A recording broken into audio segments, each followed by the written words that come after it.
just out here with the Ryft today. It's a rainy day. I had some batteries charged up. I wanted to kind of burn through them. I don't like keeping them, stored at full charge for very long. A couple days here and there, no big deal, but it's supposed to be rainy the next few days. I wanted to just get out and run these. So run this Ryft on 3S today. It's a CNHL pack. I forget I think it's a 6200. I really like these batteries. I found a good deal on them on Amazon on the last Prime Day, so I bought a whole bunch, 3S, 4S, even some bunch of 2S, and they've been holding up great, so I really do like them. Pretty high discharge rate on these, so they work well. Let me just go over the Ryft here. It's been a while since I've run this. I don't know that I've had a video on this this rig in quite a while, so let me go over the details on this, and then we're gonna go out and kind of smash this thing through the woods. It's wet, it's slippery, there's a lot of leaves down already. Should make for a really cool video. We'll see, hopefully this thing comes out in one piece. Right. All right, guys, so, obviously stock chassis, stock wheels. These are the plastic wheels that come with it. I've honestly never had an issue with these. They hold up really well. They're a nice compound for the tire, and they work really well. Installed these D-Hawk Racing aluminum trailing arms. The stock plastic ones just bend. They do make the stiffeners for them, but I don't know how well those hold up either. I have my own little kind of homemade strap on here so that limit straps, limits the suspension travel. Just if you really come down hard and smack a tree or something upside down and push the wheel down away from it, it's not going to kind of snap off the rod end on your shock, which has happened to me. And then I have in the front, I had the same wire ones in the front, but I had some issues with them coming apart, so I did pick up these Hot Racing limit straps on the front. Those have been working really well. Shift RC servo. This thing is super powerful. I forget exactly what model it is, the S 2.0, but super powerful, really fast servo. I'm running a Traxxas steel servo horn on here. It holds up well. It barely clears the axle in there, but it has held up well, so I'm just sticking with that for now. And I have this Servo AF is the brand of this saver. And you can see how that kind of works in there. There's a pin, kind of a telescopic shaft with a pin in it, and has a spring on either side. That thing has really held up well and has saved a lot of issues with transferring force to the servo. I also have on the front here, T-Bone Racing, RIP T-Bone Racing. I was really sad to see those guys go out of business. They made some awesome stuff. They make this front skid plate on this, and you could see by how torn up it is. I don't know, I'm on the fence about it because it does kind of sit low and kind of catch on stuff. But then again, it would be the axle if it wasn't for that. So I don't know, I know it's not super scale looking or whatever, but I do think it works well. It kind of glides the front up over rocks and stuff. That's the one downside with the Ryft is with the straight axle and no portals on it. They do make portals, but you got to use the Vidavon. It's a really expensive setup, but super cool. You do have these really wide offset on the wheels here, and you get hung up quite a bit in the center if you're going through rocky terrain. So it's kind of an adjustment to how you drive it. You kind of want to put the wheels on the bigger rocks and not have anything pass directly under the middle. So this piece helps, and I feel like it's kind of saved me a lot of issues with the front axle so far. Let's see what else. I'm just running stock motor, stock ESC. I forget what gearing I have in this. I think I may have gone a little bit smaller, maybe the smallest pinion. I do have the 2-speed kit. I have the 2-speed kit in here functioning. I run this on my FlySky GT5. And I have my 2-speed set up here, neutral. The center position on here actually puts this thing in neutral. I just find that having that neutral, going from low to neutral and then to high, just seems to work. It engages better. It gives you that little kind of dead spot in the center for it to kind of shift through. It just works better for me that way. And I also did, if you're going to do the 2-speed kit on this, definitely check out ExoCage. Look at Joe's video on installing the 2-speed kit. He has a bunch of setup tips where you don't put the little slider pin in, and then you also have to grind down the one face of the shift fork, make a little kind of indentation in the plastic trans case so that it shifts fully and it won't jump back out of gear. I think there was an issue early on with those. I don't know if they've corrected anything since, but I did his exact setup, and this 2-speed kit functions perfectly. Other than that, I don't I think, okay, so I have, in the diffs, I don't have any lockers on this one. On my trail, I have a Ryft set up for trail crawling that I have lockers in. On this one, I'm actually running silicone earplugs in all 3 diffs, the front, center, and rear, just to get as much 4-wheel drive as I can. But I mean, I tend to hit a lot of stuff really on the power on this thing, and I don't want to have all that force going into one wheel. So this will kind of allow a little bit of slippage. If you're really high wheel speed and it catches something, it won't, instead of snapping the hex pin or stripping out your wheel or breaking something in your drivetrain, it should actually just kind of diff out that power to the other wheel or the front or the rear. So far that's been a great setup. I really like this thing set up like that. I eliminated the rear sway bar just because I was having issues where I kept smashing it and bending stuff. And I just, as an experiment, I just ran the shocks down to the axle instead of the trailing arm. And I feel like it's kind of like a middle of the road setting. It's way better, way less torque twist than with the shocks here and no sway bar, but it's probably still not as good as far as eliminating torque twist as a real sway bar. So I don't know, I might pick up a real good quality sway bar and throw it on here. I'm not sure yet. Right now, this seems to work pretty well. I have fairly light oil in here. I just feel like it works a little bit better that way. And that's about it. Nothing too crazy with this. So yeah, let's go out and run it and see what kind of cool stuff we can find. Another thing I will mention with the FlySky GT5 radio and the FlySky receiver, it has a built-in gyro. So I am running, you see just a little bit of that steering, counter steering.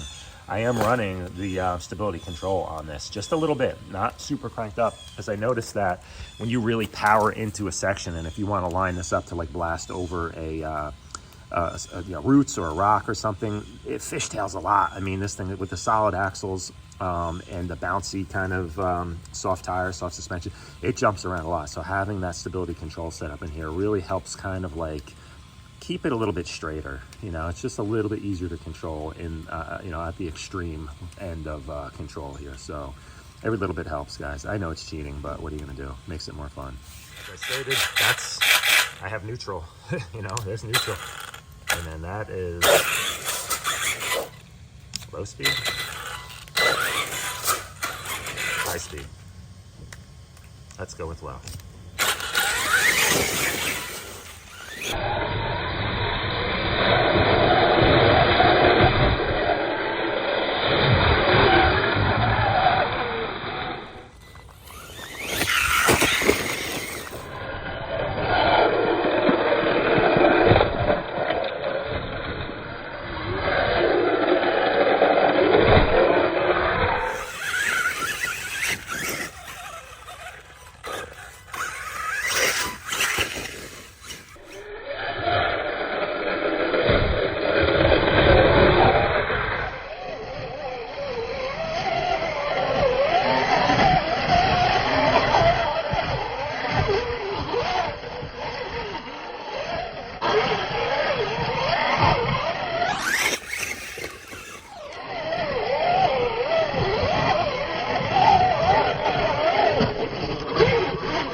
One thing I forgot to mention in the initial overview of this, how I have it set up, I do have steel like axle stiffeners in here. They're like beef tubes. So definitely take a look at those. They have like different brands on eBay and stuff. You can get brass, you can get stainless, aluminum, I think. But they just fit into the stock plastic axle housings and they really stiffen it, because that's definitely a weak point. You can see like the stuff I'm putting this through, just launching it into the air. You come down like the landings like this, like if you come down hard on one wheel on the rear, I've definitely cracked these axles. Luckily they are pretty cheap, but the stiffeners really help a lot, especially if you're running this thing in cold weather. These are really prone to breaking. So that's my advice. Get some beef tubes. Oh crap, just broke that. I guess we'll get some glue, no big deal. All right, not bad. I gotta remember, I'm running this on 3S. This thing is a complete beast on 4S. This is just happens to be the batteries I brought with me today are a little bit too large because they're hard packs, a little bit too large to really fit in there nicely. So I'm running the 3S on here. And I think for the weather today and the amount of limited amount of traction we got, 3S is the smart choice.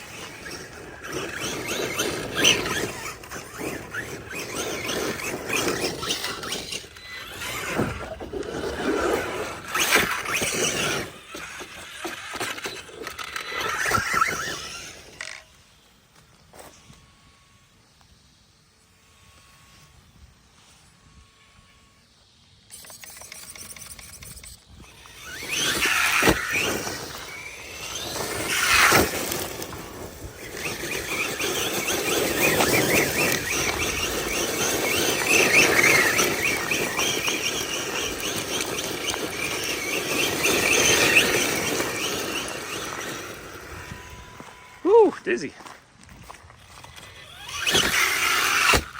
Oh yeah.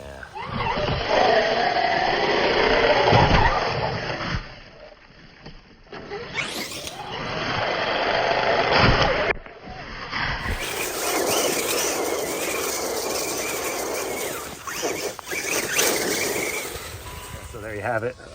The Ryft performed great. I always have fun with this thing in the woods. I don't think there's really a better RC.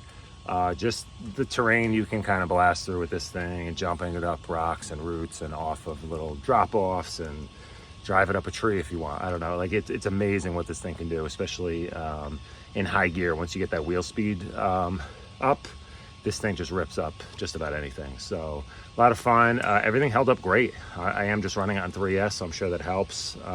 Hearing a teeny bit of clicking, I don't know, might be the rear diff, who knows. That's still kind of a weak point on these. You can run a locker, but I think that just causes more issues with the rest of the drivetrain. So I like to run them open with the silicone earplugs. Yeah, held up great. I was running on a 6200 3S, and that entire time was one battery, and it still has juice left. So yeah, you can fit a pretty large battery in here, and you can have a ton of fun with it. I was just out for like over an hour and still have battery left. So ton of fun. Really love this rig. If you have any questions, hit me up in the comments below. Later, guys.